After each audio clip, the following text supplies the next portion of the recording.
So, what do you sell? Is it like, do you sell your coaching services? That's a great question. I sell coaching consulting.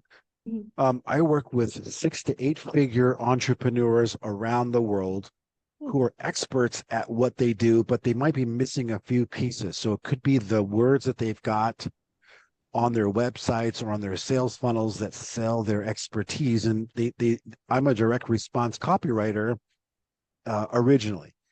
mhm, And so I write the words that help their products or services sell, typically in the higher ticket, more expensive type expertise, help them mhm, create a course, anything that would help them sell their expertise so that they don't any longer have to be face to face with people. If they're a doctor or a real estate professional or what have you, I can package up their expertise on an online course and they can sell that course, which makes them money and does all the work for them so they don't have to.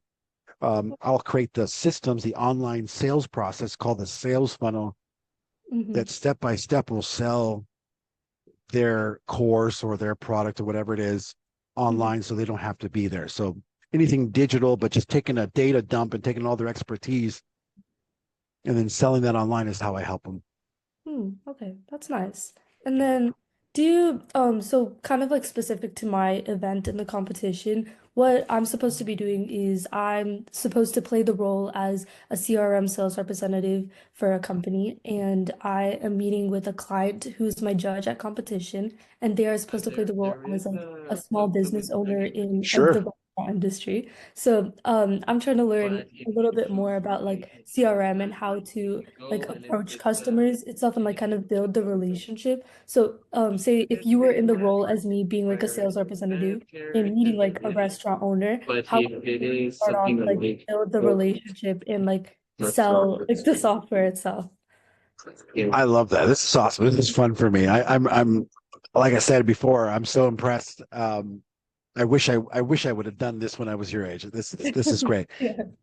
So if it's a decently successful restaurant, it's busy, and you've got the owners typically as what they say chief bottle, what is it, chief bottle washer and cook or something. They're doing all aspects of the business, and oftentimes they've got they've got well, they have a physical location and they're Mhm. running everything. And sales and marketing kind of typically go out the door, yet that's what drives the business. So if I was the consultant and you were the restaurant owner, I would first kind of have that in mind, but I wouldn't just start off saying all that. I'd rather have you say that. I'd rather ask you good questions because if I'm doing all the talking, um, I, I'm not really getting to learn what you uniquely struggle with so that Mhm. I can tailor my presentation thereafter based on what you struggle with and not what I'm assuming. So I would ask good questions. I would say, hey, what is your biggest problem right now with the restaurant when it comes to sales and marketing? And they might say, and by the way, do you want me to role play that with you, or do you want me to kind of do both sides so you have an idea? You can do both sides. So they might say, we struggle to come up with offers that are converting that would get customers in to buy our food. We also struggle with ways to follow up with those people each month, so that way we're not always having to look for new customers to come in, but we can keep our current customer base, because that's really the secret. If you can keep people coming back, then you can just add people, but you've always got that strong customer base. And so from a CRM, customer relationship management software standpoint, I'd first want to help them by going, for example, to a Groupon, and I would find winning advertisements that have 1,000 people downloading it, great reviews, serving food and things like that, but not necessarily in a directly competitive area, but pretty close. Mhm.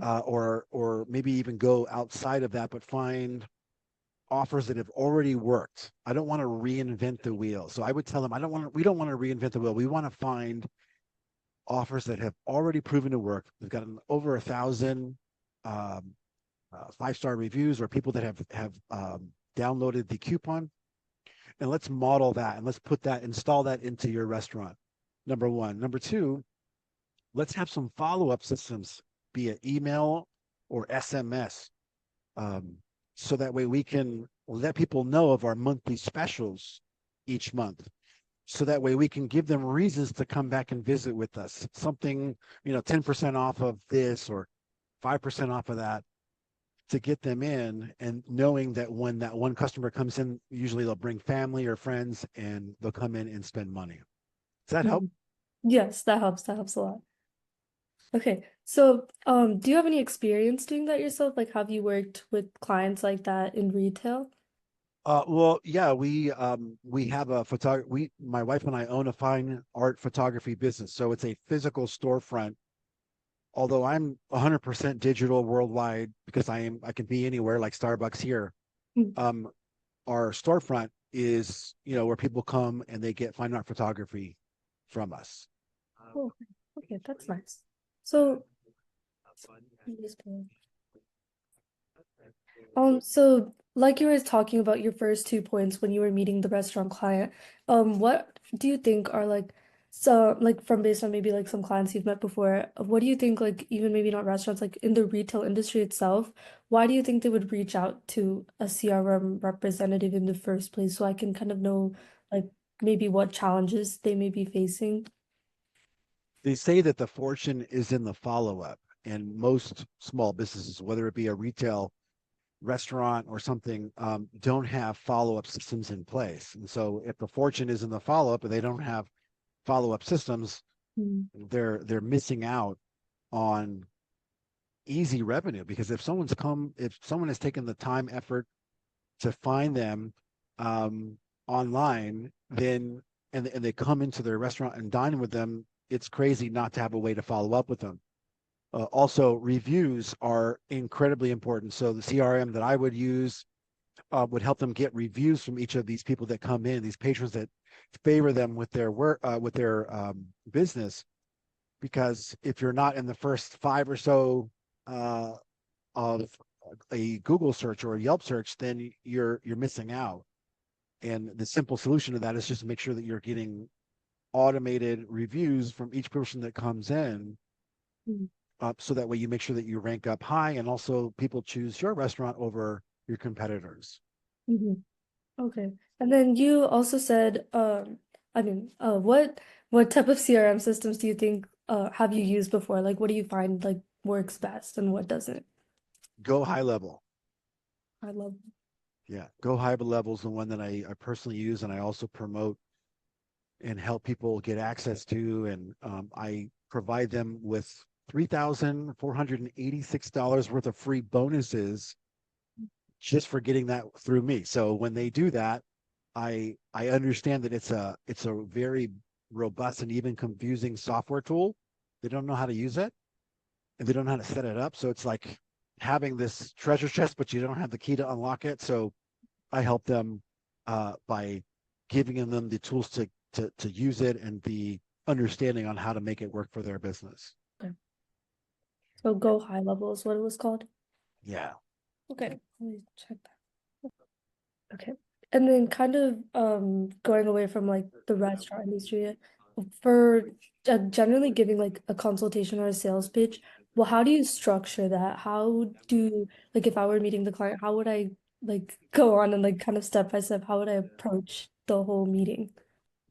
That's a good question. So it depends on, so first of all, you want to know as much about that specific prospect and their needs and wants and problems as possible before you even show up, because Okay. otherwise you are going to be, you want to go into it already knowing a lot of the answers to the questions, but you still want to ask the questions, and you don't want to tell the answer because you need them to share, like we talked about earlier. This needs Mhm. to come from them. So you want to make sure that they're sharing and that you're asking questions and then closing your mouth. You don't want to do a lot of the talking. You want to do Mhm. a lot of the listening. It's weird because people will like you more the more that you listen to them talk versus you rambling on, especially Mhm. if it's your opinion and what their problems are. So that's thing number one. And thing number two, you want to know your offer, your CRM inside and out, at least the tools that would solve their problems in general. You want to know that before you even show up, because you're going to ask questions, you're going to listen to the answers, and you're going to prescribe the solutions with your CRM based on how they answer. So Hmm. when they say we don't, we're not getting reviews. Hey, my CRM actually automates getting reviews, which gets you higher up on Google, which means you have a better chance of getting selected when someone is looking for a good restaurant near them, right? Hey, Hmm. we don't have a way to follow up with anybody who comes in, so we're losing customers because we don't have offers to get them back in 10% off, whatever. Hey, no problem. I've got a way to help you do that. So you've got to know your solutions in advance, and ideally the specific solutions that they have, but without you telling them that first. You ask questions about them, let them kind of go, to be honest, to go into their pain, their frustration, their struggle, and look at you as a trusted advisor versus just some kind of a salesperson. So when I'm also presenting, there's going to be the judge that I'll be presenting with is going to have a lot more people coming in, also as CRM representatives, like having their own kind of software and like company themselves. So how do you suggest I could stand out in that environment? Like, would it be by sharing specific features or like visuals, or like do you have any ideas in that perspective? Great question. So the best presentations have a clear hook, Hmm. story, and offer. They have those three things: a hook, story, and offer. A hook is a big, bold promise that follows this format. Here's how I can help you, Mr. or Mrs. Business Owner, to get X results and Y results in X time frame, usually 7 days or less, ideally 24 hours if possible, Hmm. without some kind of normal frustration or pain that they would have to go through. So here's how I can get you, Mr. or Mrs. Retail Restaurant Owner, more reviews and more repeat customers in the next 7 days or less without spending thousands of dollars on a marketing agency. So Hmm. I filled in those blanks, didn't I? And so that's a great way to start a presentation because it's very specific, but it creates curiosity as to how can I get those great results? And that's where the story comes in. Hmm. So you would then say, so here's how I helped a restaurant get X results and Y results in certain time frame, 7 days or less, without this pain or frustration. So you tell the story. People, we say that stories sell, facts tell. So if you just tell facts, you're going to put people to sleep in your presentation. Most Hmm. likely, your competitors in this competition are not going to be told to tell stories, but I'm telling you, we all watch movies because of the story. We watch our Hmm. favorite show because of the story. Yep. And at the end, there's an offer. There's a clear, um, you know, offer that's going to help them get those results that we made in the original hook, the original promise. And you Hmm. want to make that offer irresistible. Irresistible meaning they would feel dumb to say no. It's that good, right? So here's an offer I make when I do that. I say, here, I'm going to help you for free get your next or your first client in the next 30 days Hmm. without paying anything to me, just for trying the software out. Plus, I'm going to add $3,486 worth of bonuses just for saying maybe. So that's a no brainer offer. There's no risk to them. The risk is all on me, right? And that's called risk reversal. I've reversed the risk. I'm taking on the risk. Hmm. And that makes it easy for people to say yes. So I Hmm. say, listen, I'm an affiliate of this software, which is true. You Hmm. can only get these bonuses if you go through me. And it's going to give you access to all this stuff that you'd have to literally pay $3,486. I mean, I bet it's this legitimate value. Hmm. Plus, you're getting this access to this amazing tool without having to spend several $1,000s with a marketing company to do the same thing when you can just get the tools yourself and I'll show you how. So it makes it easy for them to say, yes, they know I'm going to help them get results that will pay for the software. And it's only a couple $100 thereafter should they get the software. So it's a great deal for them. Okay, okay. And then kind of going off of that, like when you're meeting with small business owners and say like they're not really familiar with CRM or like any like tech savvy like no like uh, platforms or tools, things like that. So are there like any specific techniques or like buzzwords or something that you would use when you're speaking to them? Yeah, right now, what's most popular is AI employee or AI assistant. Okay. The buzzwords today is AI employee or AI assistant. Essentially, what you're saying to them is, listen, you normally traditionally had to hire a physical person. Today, we can automate what they're doing. And the beauty is that they're never going to ask for a pay raise. They're never going to call in sick. And you Mm-hmm. can do it for a fraction of what you'd be paying a human being, which is not good for the human being, but it's kind of where we are. Yeah. Okay. And so my final question is, have you ever approached like a client where you've had like they're interested, but there's also like some challenges that you've went through like to kind of close the deal or like sell the product and how do you kind of like approach those challenges with like maintaining the relationship and like also like making the deal and kind of like what are also those challenges that you've probably faced? The biggest challenges I've had is when I didn't do the preparation work before and I Hmm. got in front of somebody that I had no idea uh, what exactly their problems were. In other words, I didn't have an idea moving in. Now, obviously, we want to ask those questions in the presentation, but like I said earlier, you want to know already. Kind of, I heard a famous lawyer say, "I'd never ask a question I don't already know the answer to," and that's being prepared. So when I got into the presentation without that preparation, naturally, I had the wrong person in front of me. It was awkward, and Mm-hmm. especially when new people are getting started, there's a temptation to exaggerate. But if they're talking to somebody who's got experience, that person's going to smell that a mile away, and it's going to lose their credibility. And people don't won't get started with you if they don't believe, if they don't trust you, if they don't believe that you really can help them.